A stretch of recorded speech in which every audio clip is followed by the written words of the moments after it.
Additionally, I've been saying this for almost a year now. Hateful, extreme rhetoric against ICE personnel is completely unacceptable. Please stop. I said back in March of this year, if the hateful rhetoric didn't stop, I was afraid there would be bloodshed. And there has been. President Trump and I, Secretary Noem, none of us want to see any bloodshed.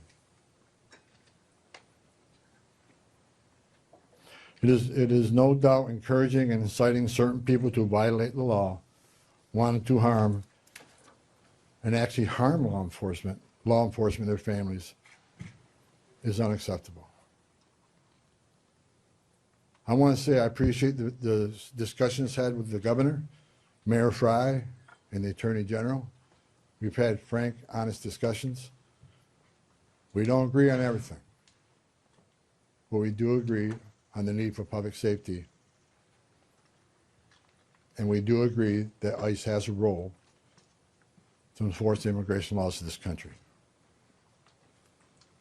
I would implore the governor and the AG and the mayor and other political officials to urge in the most strong and urgent way to ask for calm in the community and to end the resistance, the impediment, the interference, again, protest.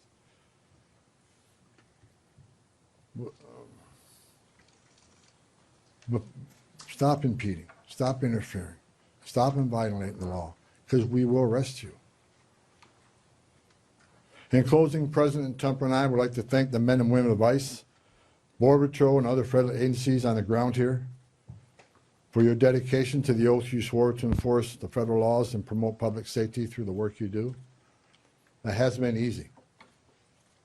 I know the sacrifices you made. I know the sacrifices your families make. I know your families worry about you every day. I know you've been away from birthdays and anniversaries and holidays. I appreciate every one of you. I wore that green uniform. I love the United States Border Patrol. I was an ICE agent. I know the job you have. I know the tragedies you've seen. The President is with you.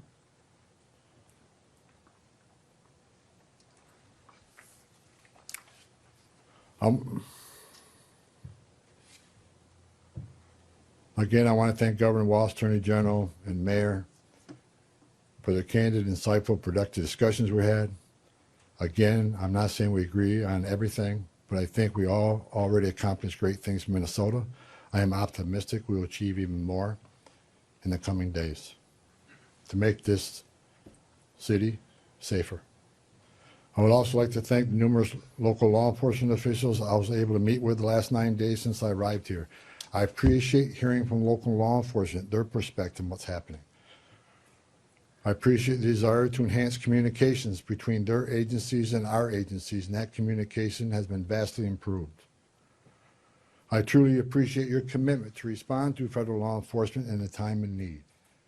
Every chief I talked to, every one of them, promised to respond to any public safety issue when our officers out doing their sworn duty and people start crossing the line and they start impediment, interference. Every police chief has committed to doing their job and enforce public safety. We talked to a lot of sheriffs throughout the nation. We have unprecedented cooperation. I've yet to talk to a sheriff that said no. There's still more sheriffs we are in discussions with and talking to, but I have not heard no. I think they want to do the right things for the communities too. Lastly, I'd like to thank President Trump for his steadfast leadership and commitment to law enforcement, public safety, and prosperity. I've said this many times. I've worked for 6 presidents and 10 administrations.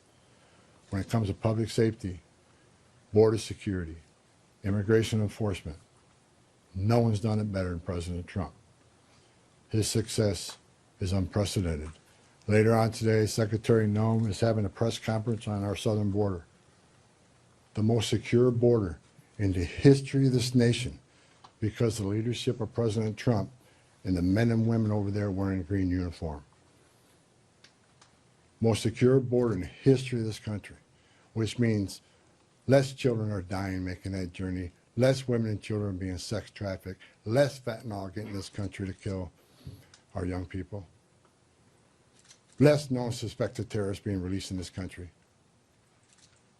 The most secure border in a lifetime gives us the strongest national security we've seen.